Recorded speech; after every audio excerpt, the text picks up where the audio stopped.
بسم اللہ الرحمن الرحیم۔ نماز کا مسنون طریقہ بیان کرتے ہوئے کئی ایک مسائل پر تفصیل سے بات ہو چکی ہے۔ ایک مسئلہ پچھلے ایک درس میں عرض کیا تھا کہ قیام کے دوران ہاتھوں کو کہاں باندھنا سنت ہے یا کہاں باندھنے میں زیادہ ثواب ہے۔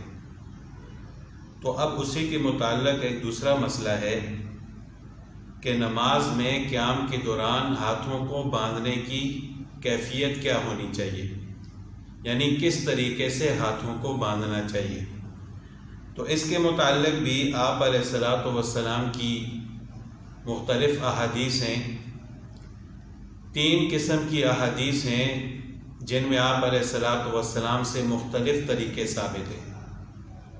ایک حدیث میں حضرت وائل بن حجر رضی اللہ تعالیٰ عنہ سے روایت ہے، فرماتے ہیں کہ رسول اللہ صلی اللہ علیہ وسلم نے وضع یدہ الیمنی علی الیسری، قیام کے دوران اپنے دائیں ہاتھ کو بائیں ہاتھ کے اوپر رکھا، اس طریقے سے۔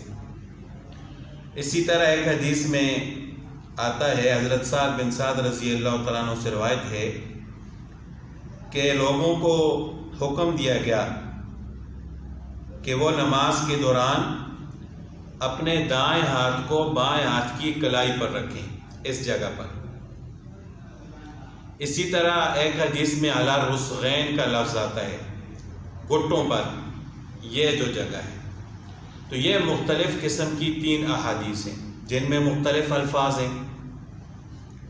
تو اب ان تینوں میں علماء نے تطبیق اس طرح دی ہے کہ اگر اس طرح ہاتھ باندھے جائیں تو تینوں احادیث پر عمل ہو سکتا ہے، اور اس کا طریقہ یہ ہے کہ جب نماز کے دوران قیام میں ہاتھوں کو باندھیں تو دائیں ہاتھ کی ہتھیلی بائیں ہاتھ کی ہتھیلی کی پشت پر رکھیں، اور یہ جو 2 انگلیاں ہیں، انگوٹھا اور چھوٹی انگلی، اس کے ذریعے ان گھٹوں کو پکڑ لیں، اور یہ جو 3 انگلیاں ہیں، یہ والی، ان تینوں کو کلائی پر اس طرح سیدھی رکھ لیں،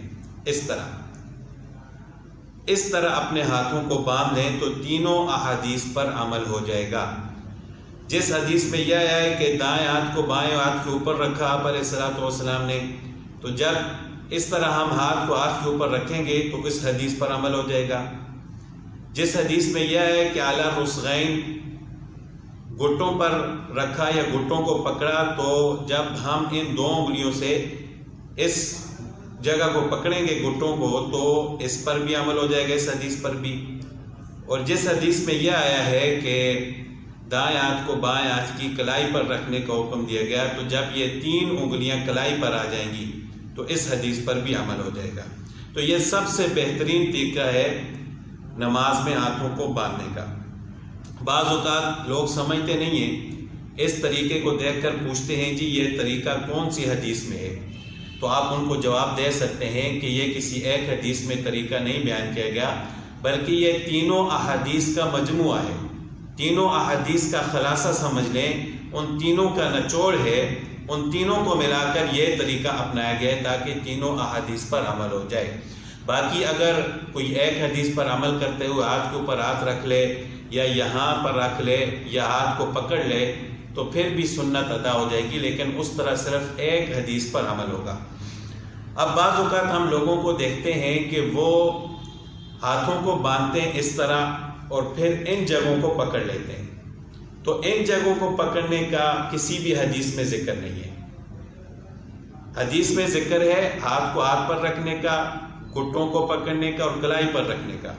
ان جگہوں کو پکڑنے کا کسی حدیث میں بھی ذکر نہیں ہے، یہ بالکل سنت کے خلاف ہے۔